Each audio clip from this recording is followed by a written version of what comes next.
kids learn from observation and instruction, which sharpens their cognitive abilities. A kid's brain really is like a sponge, soaking up as much information as possible. Hello and good evening, everyone. Hope you all are keeping safe and healthy during this pandemic time. As per our commitment to keep you engaged and make you meet new people while sitting at home, we are back yet again with another episode of KidzLive. Today we have with us Natasha and Amit, the co-founder of Kidzpreneur. Natasha is an early childhood development consultant at the World Bank, where she is responsible for designing and implementing a preschool reform initiative in collaboration with the Ministry of Human Resources, Development, and state governments. Welcome, Natasha. Thank you so much, Aditi. As I already mentioned, we also have with us Amit with us today. Amit is an entrepreneur and enabler in the Indian startup ecosystem for almost a decade now. He advises companies on the Indian entry strategy. He's also a TEDx speaker and works closely for some government initiatives also. Thank you, Aditi. Welcome, Amit. Thank you so much. Right, so Natasha, let's get down to business. Again, thank you so much for taking out time and investing time with kids. I think that's what you do full time. But we are just putting a little more pressure to talk more about whatever you're doing with kids. So because it's about Kidzpreneur and we're going to talk about a lot of around childhood education. If you can share a glimpse of your childhood, were you naughty or a serious kid, and how was your journey till whatever you're doing right now? Was it planned? कि यही करना था, ऐसा कुछ हुआ? Was there some triggers in your childhood or your college days? Very interesting. Was I a naughty or I don't know. I think I was I was an average kid. That's so interesting. I haven't thought about that before. But I was definitely a very active kid and involved in a lot of things. I remember I was very like any co-curricular or anything. I always wanted to be involved in everything. So that definitely I remember from my childhood. And I think that I pretty much knew when I was in college that this is what I wanted to do. I wanted to work in development. I wanted to work around education. I wanted to work on poverty and gender. So actually, I had that clarity quite early on. And I was very fortunate because I got involved in a lot of NGOs. So I started seeing a lot of what was happening, what can happen. So yeah, it was always, and being around children was always like my happy place. I think that it's been a while now that I've been on this path and very happy to have been. And again, thank you for having me here. I'm very excited for the whole discussion. Great. So, I think while we're talking about your childhood and the clarity which you had early on, I think from our own experience working with entrepreneurs or kids, that's something which people miss out on. And I think probably during the conversation, if you can pick up that what were those triggers also, I think consciously, unconsciously, we should relook at those triggers. That this is the dots which I need to connect to figure out what I want to do. So what is the significance of this entire concept of childhood development, and what are these circumstances which kids goes on their early days?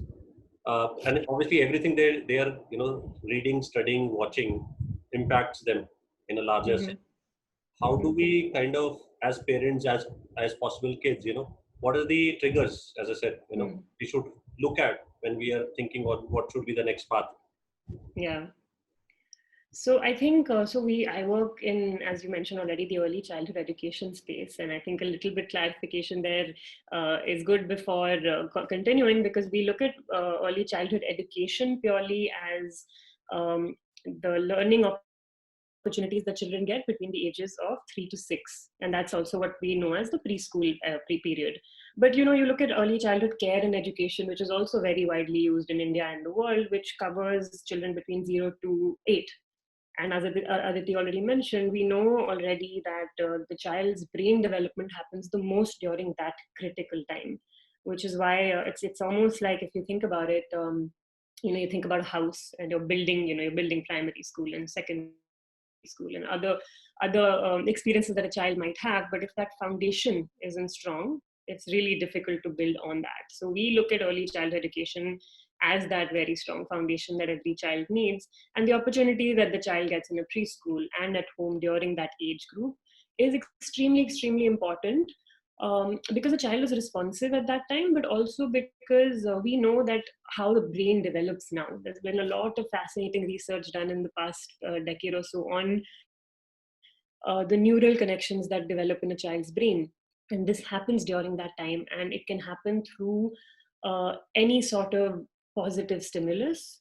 Any interactions that a child has, the words a child listens to, the activities a child is engaged in. And some people think that if a child is 1 year old or 2 years old, that child isn't really responding, they don't speak a language yet, how much can you engage with the child? But we know for a fact that at that time that child's brain is so active, and the things you're exposing the child to during that time has lifelong implications. So even connecting it to Kidspreneur's mission, and if you look at it, we talk a lot about children's school readiness, we talk about a lot about children's learning in school, but where does that come from? We don't often realize that learning, the process of that begins very, very early on. That process begins during the early childhood period. So when we say 0 to 8, we're referring to early childhood care and education, which includes health, it includes nutrition, it includes learning opportunities, responsive caregiving. So, is the caregiver actually present? Is the caregiver actually engaging? And caregivers are parents, they can be siblings, they can be grandparents. Are they actually engaging with the child? So, I mean, this is just a very broad overview in terms of why that period is actually so critical. We also know there's a lot of research that shows that, of course, we know that early childhood education and preschool is important when children go to primary school, when they go to secondary school.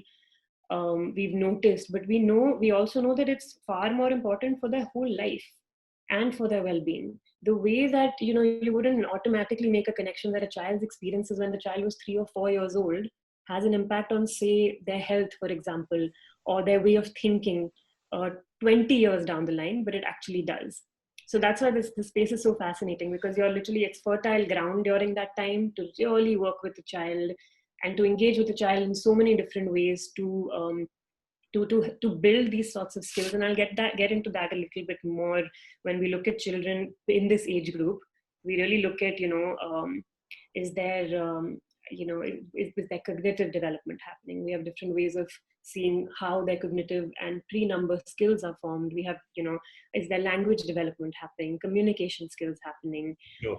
How do we build social and emotional skills in these children? How do we build their physical development, their gross and fine motor skills in this age group? How do we build, their artistic ability and creativity? So these are some of the domains. And once that foundation of these domains is built very, very strongly, a child will do a lot better in school and then throughout the rest of their life as well. So I think that's why it's a very, very critical period. Yeah. Those were some things that, we were focusing on when you were speaking. There's one thing that I caught hold of when you were telling that, the early childhood days are very important for the entire life of a person.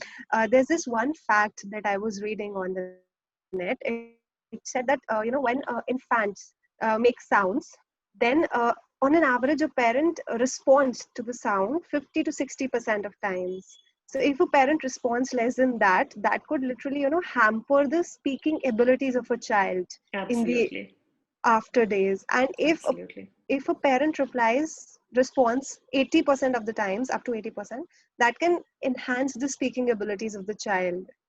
We don't realize that if we give that much attention to an infant, that can impact so much on his life. Absolutely. And, just to add to that, it's very interesting because there's a lot of research being done around the fact that how even children from different socioeconomic backgrounds have more or less stimulation at home. So like you're saying, the number of words a child has listened to has an impact on them even before they begin to speak, and has an impact to them, many, many years later. And a strong early childhood education or a strong stimulation during that period has been shown to be effective even in negating some of the adverse effects of poverty. And it has nothing to do, we a lot of times think that a parent needs to have certain toys and you need to have these things which, cost money. And we've seen that actually, no, you just need a responsive caregiver. You need a parent who is engaging. It could be through the simplest of tools you can find at home. And if the strength of that interaction is strong enough, then then it doesn't matter if that child is from a resource poor background. You can actually overcome a lot of the adverse effects of poverty because of just strong interactions in the early childhood period. So yeah, thanks for adding that. So, what is evident from the conversation that we have had till now is, what is most required in those early days is utmost care and attention towards your child. That is what you can do.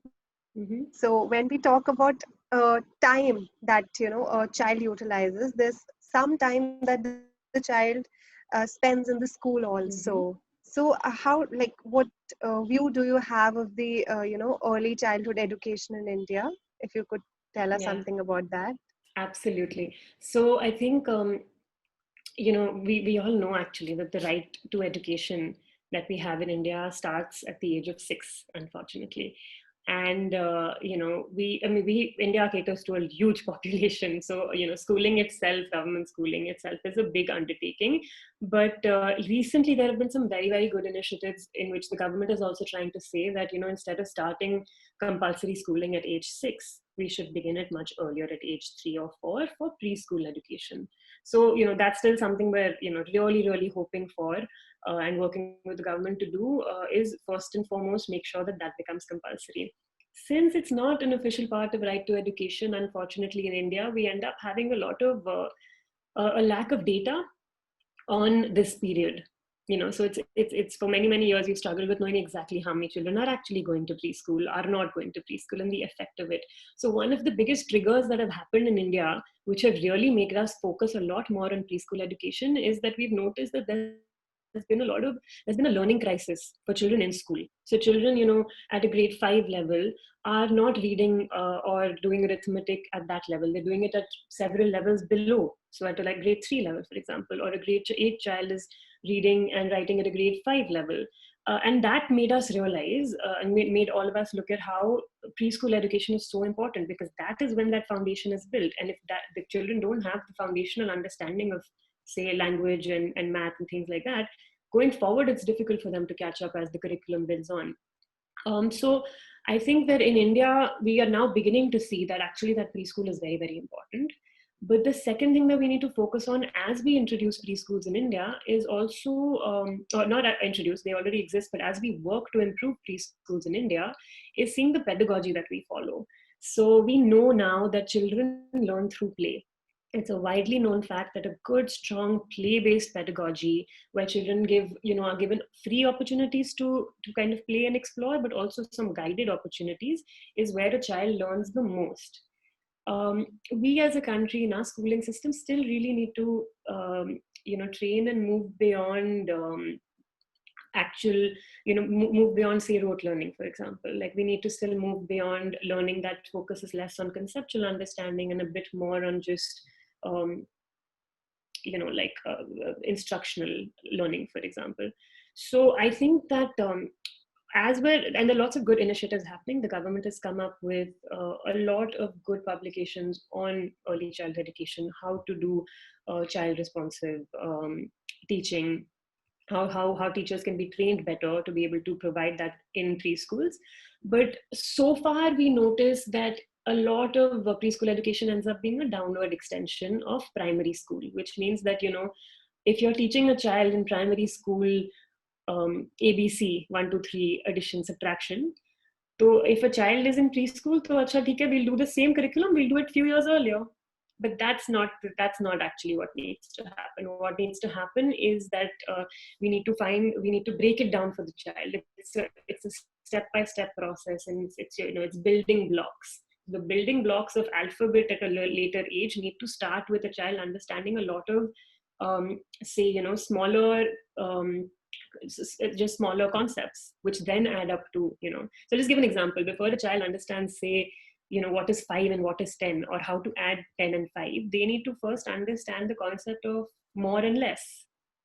And that concept of more or less and heavy and light is what happens in a preschool. And then you sort of slowly build on it to make a child understand other concepts. So this is a very, very broad topic. I'm just touching upon a few things just to make the point that we're now as a country beginning to focus on preschool education. We have multiple, government schools offer preschool. We have the Ministry of Women and Child Development who runs Anganwadi centers. We have the Ministry of Education who is running preschools which are attached to Anganwadi centers, which are attached to primary school. And we have private schools in the private schools who are offering preschool. So as a sector, it's still very, very heterogeneous. But the crux of it is, what is the pedagogy? And do we understand how children learn? And are we teaching children how they actually learn, which is through a play-based methodology? That's great. When you were talking about the private schools, this thing came into my head. These days it's like, for some parents, putting your child into an expensive school is also a status symbol sometimes. So that's what happens. They're not focusing on what type of education is being imparted, but they're just trying to make a status symbol out of it also. So it is here that parents need to understand, where every school might have a different way of teaching. So it's the parents who have to see what style is best suited to their kid, instead of saying, which school has air conditioners and which does not have, and many other such things. No, that's a good point, Aditi. And in fact, I would add to it that also we, parents need to look at school, not just, children go and learn in school, but what happens at home is very, very, very important. Parents are the first educators. So it's not your own responsibility as a parent doesn't end by sending your child to school. There are a lot of things that you can do at home with your child, which are equally, if not more important. Yeah. Agreed. When we're talking about education and parents, there's this one thing that again comes into, mind. These days, parents put a lot of pressure on their kids for studying. They want their kid to, compete with the other kids and be the best out of all of them. So do you think it is right to do so? I think this again to me brings me back to the same thing of, as a country, we're very focused on academia. We're very focused on, and the positive thing is that this is changing. We've seen a big change in the education sector in the past, decade or more.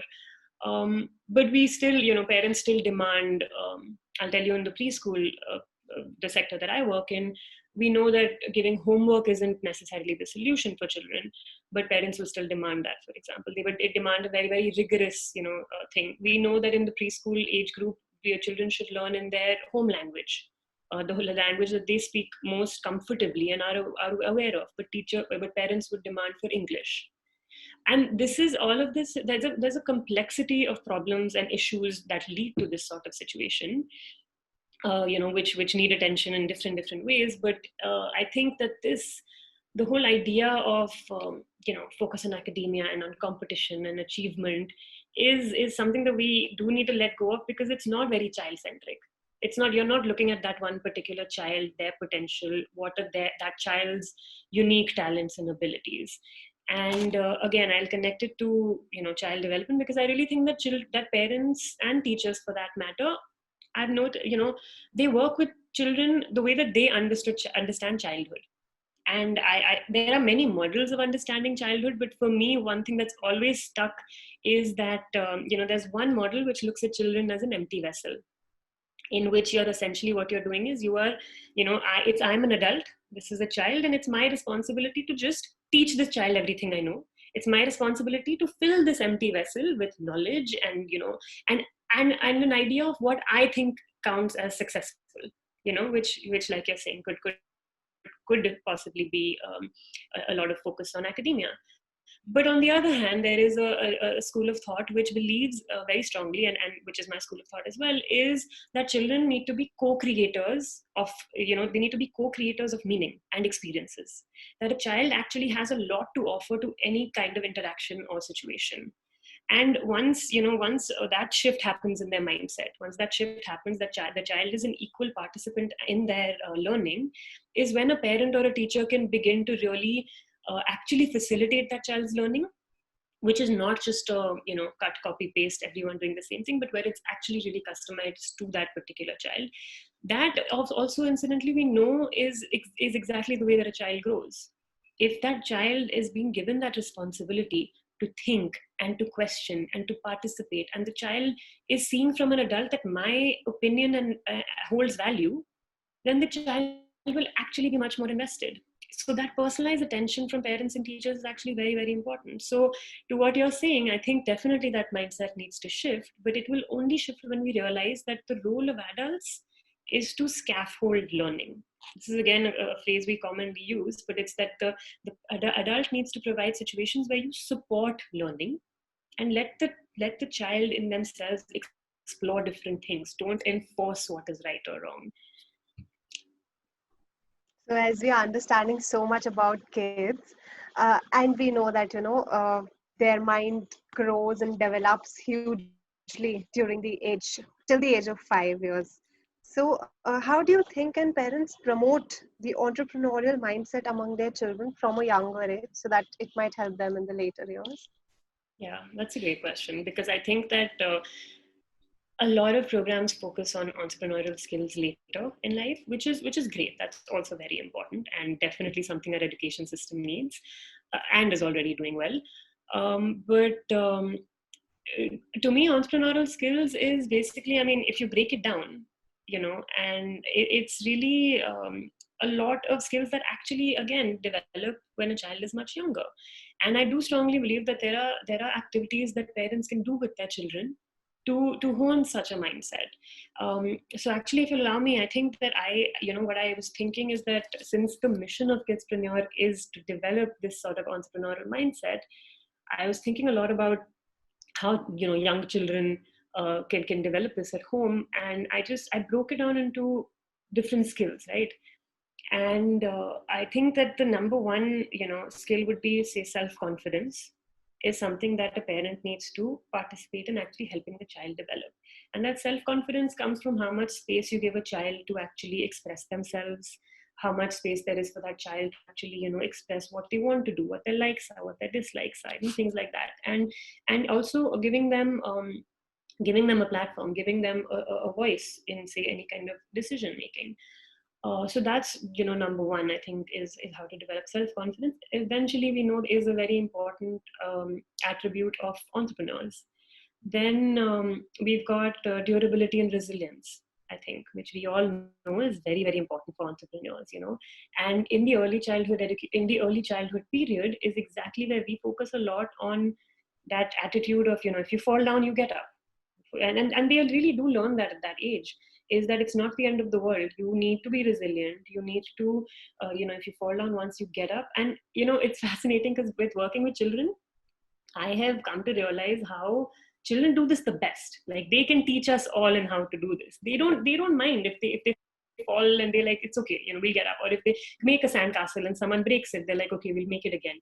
Adults, you tend to get a lot more disappointed, a lot more discouraged in case something doesn't go right. But kids just get up and start off again. So if parents can give children that space, of being like, it's fine, you can try again tomorrow, that over the years builds that child into being a much more resilient child. Another is problem solving. Problem solving is such a basic, skill for an entrepreneur. And I think parents can do a lot of things. And again, for the period I'm talking about, ages 3 to 6 roughly, even doing puzzles at home, doing activities at home, all of that counts as problem solving. When you need to, if you're walking down the street, you ask a child questions that forces them to think a certain way. All of that helps the child build these sorts of problem solving abilities. Then the other is creativity and innovation. Again, ask a child, how would you do this differently? What do you think about this particular, drawing? Or if they have created something, ask them questions about that. So engaging with that child in that way and focusing on helping them develop that creativity and innovation is another skill. A few others, which I'll just quickly go through, I think. One thing that I think parents don't do that much of is goal setting with children. You would think that children are so young. How can you do goal setting? But we know for entrepreneurs, actually, it's, you're going to measure something and then you're going to achieve it. Like, you set an intent and then you achieve it. So for a child, you could do very simple activities with a child, which are, so what do you want to do tomorrow? You can help a child develop things like, okay, and this can be done with a kid as young as 5 years old. I want to read I want to spend tomorrow evening reading these 3 pages with you. The child has set that goal. Once that child the next day sits and reads those 3 pages with you, they're really happy to have achieved something. They get into this habit of creating an intent. It could be something as simple as tomorrow I'm going to water the plants with you. It could be something like tomorrow I'm going to organize my toys with you. But you know, the long-term impact of these actions for a child is huge, because now in their mind they've learned how to set you know, an action plan. They've learned how to set goals and targets. Other than that, of course, is initiative. How you try and encourage a child to take initiative. You take a back seat and the child can kind of participate and take initiative.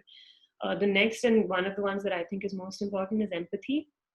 And how you know, for any entrepreneur, I think, actually for any adult, empathy is a very, very strong skill. And again, you can begin it at a very young age by you know, giving your child opportunities to empathize with other people, or empathize with you know, those who are less fortunate, or even those who are in different circumstances, giving them that practice of setting foot in putting, you know, being in other people's shoes, and asking them how they would feel or how they would do that.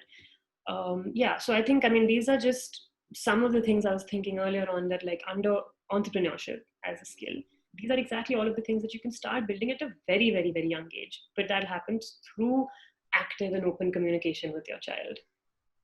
And I think all those things that you've told us are very simple to do. Like they can be done at home, and you don't have to do extra expenditure for it. These are very simple tasks.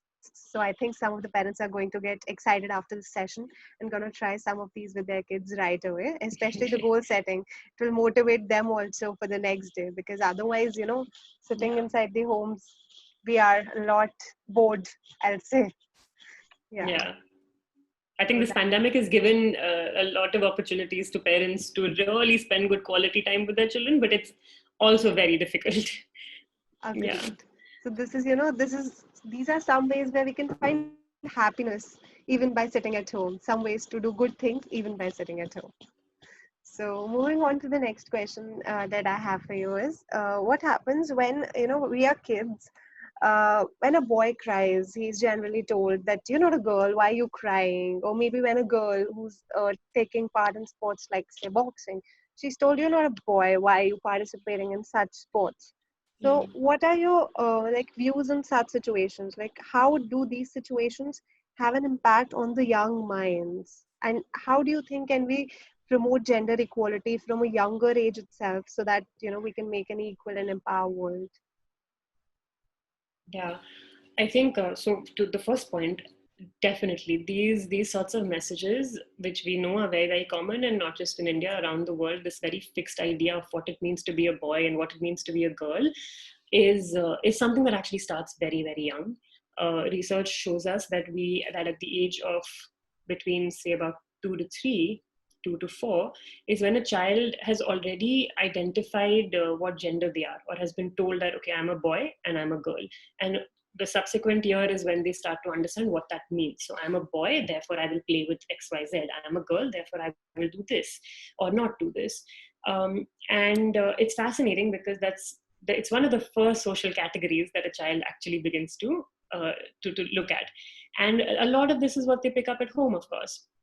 I think that I mean, it has a huge impact on how a child thinks, and the ramifications of this are not just limited, as we know. They're not just limited to a child or their development. We know that we live in a world today where there is a lot of gender imbalance and a lot of gender inequality. And I very, very strongly believe, and have worked in gender with children for a really long time, to know that this is learned behavior. This is learned behavior, and it can be unlearned.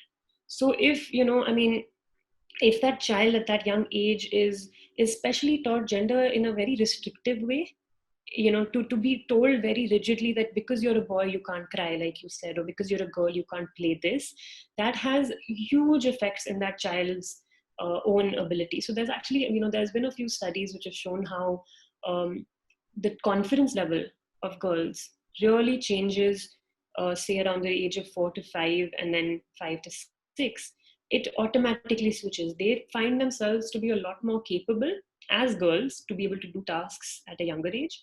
And it just takes that 1 year period or something when they're a little bit more exposed to biases and discrimination for them to feel like, no, I'm not capable. And that's really heartbreaking, honestly, because we know there is no valid reason or lack of ability on both parts, like for men or for women to do certain things. But a lot of these things happen because there's certain environments at home. A lot of them happen because of a lack of role models. So I mean, there's a few, connecting it to, say, entrepreneurship. I was reading about how only about, I think, 14% of businesses in India are owned by women. And this is everything from your, maybe a small kirana store to a large company, but only 14% is owned by women, which I guess is not that surprising, but it's a very, very low number. We also know that the female labor force participation, so the number of women actually participating in the labor force today, is less than 24%.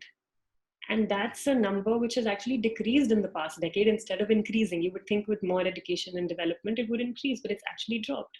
And again, these are complex issues with a lot of reasons, but 24% is a very low number, and 14% of women-owned businesses are very low. So I want to just cover a couple more things. One is, what is the reason for there being, what are some possible reasons for there being such few women entrepreneurs, for example? A lot of female entrepreneurs have said that it's because of a lack of role models and mentors. So that's something generally we can begin to work a little bit more towards.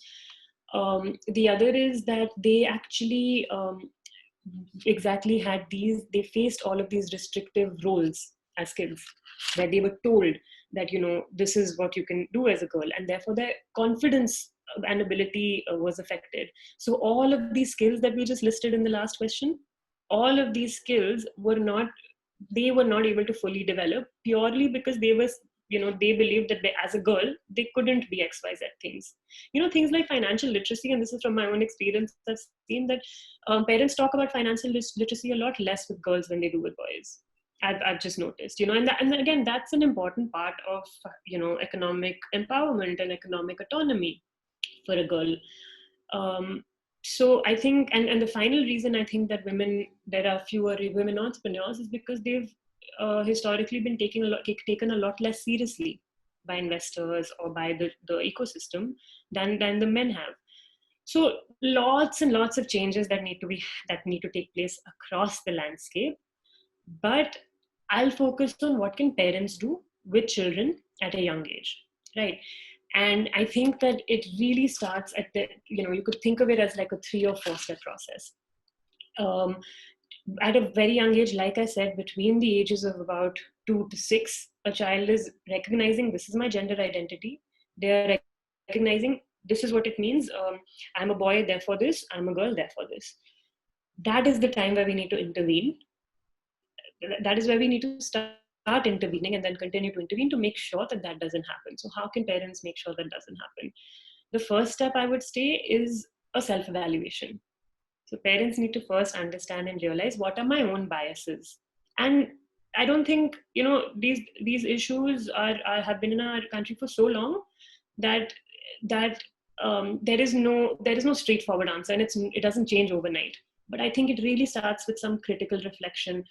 As a parent, you need to think, what are my biases? What are the words that I'm saying, and how is this affecting my child? So first have that discussion, parents have that discussion, and they decide that we're not going to expose our child to things like this.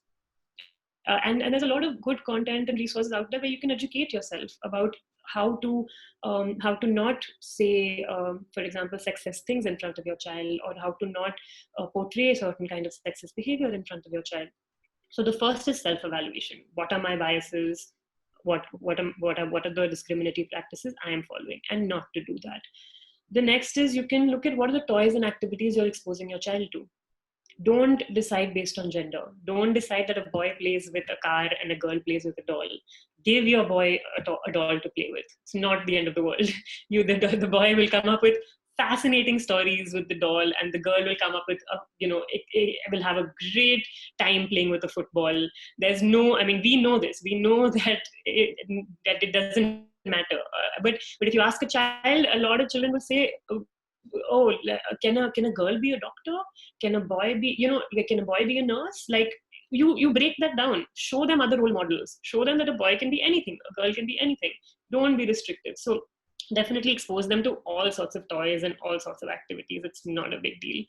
And I think the third is that as a parent, be attentive. They may not pick up things at home, but they are picking up things from media, for example, what they see on TV. They're picking up things from going to school and listening to what other people are saying. If you hear a child repeating something which seems to be, gender restrictive and sexist, you need to step in. Don't ignore it. Ask your child, why are they saying that? Why they believe that? Try to have a conversation with your child about it. Try to have an open conversation. Hear that child out, and then try in your own way to explain to them how what they are saying might not actually be true. So challenge your child. Do it in a communicative and a supportive way. But that's the third thing you can do. And the fourth very simple thing you can do is expose your child to mixed gender activities. Don't just send your girl to girls' birthday parties or boy to boy birthday parties. It's let that child at that age also interact with other genders. Also, try and understand that you're not actually all that different, or that these are the differences and it's okay to be different.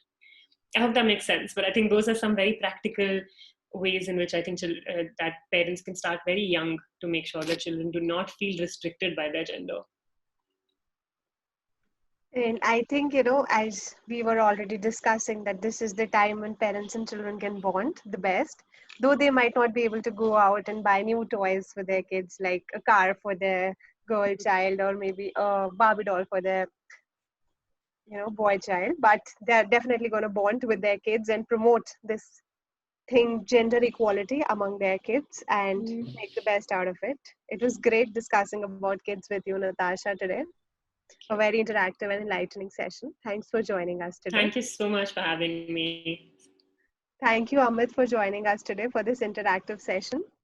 Thank you, Aditi, and thank you, Natasha. I think these were very good insights. We definitely want you to help us, develop a more active, course for kids. So I think what we miss out on, we are entrepreneurs, so we are only looking at the angles which we can think of, but the psychological angle and the insight which you have, because you deal with kids and parents, almost every day. I think there is a lot of insight which we can use to ensure that we are able to give them the right tools, in the right mechanism, in the right thought process to be better citizens, gender agnostic for that matter. Yeah. No, thank you. I think that the work you all are doing is really great in terms of like exposing children to all of these skills in school. It's very much needed.